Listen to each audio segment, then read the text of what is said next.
Assalamualaikum dan salam manis selamat datang. Nama saya Fahimah binti Azmi, pelajar sekolah kelas Anjang. Saya telah selesai majlis psikologi dan novel ini telah mulai kerja saya. Oleh itu, saya ingin konsepkan novel tersebut. Novel yang saya baca ialah novel Islamik yang berjudul Sains Protokol karya Hari Payat.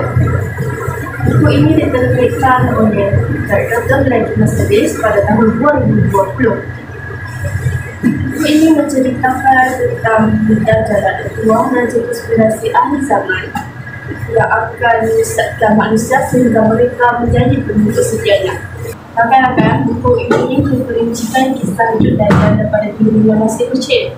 Keluarga Dajjal yang penyembah berhala dan mereka meminta kepada pastor kubu betina iaitu Samara Iblis untuk digunakan seorang lelaki.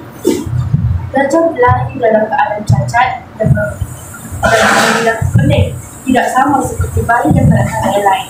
Bukan itu sahaja, buku ini juga banyak mengulas tentang kemungkinan pimpinan dan sebenarnya konspirasi Dajjal untuk menyesatkan manusia. Walaupun Dajjal diturunkan di sebuah pulau dengan bantuan Iblis, pelbagai agenda dan riset telah dilakukan tanpa kita semua sadari.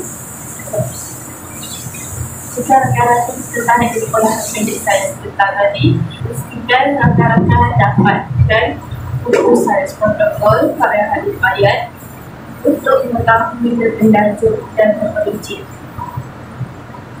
Sebagai penulis ahli wacana, ketika saya berpantun, ketika kita di pagi hari irama indah menjadi nama. Buku ini penuh dengan misteri, baca dan rasa itibar yang kita. Sekian, terima kasih.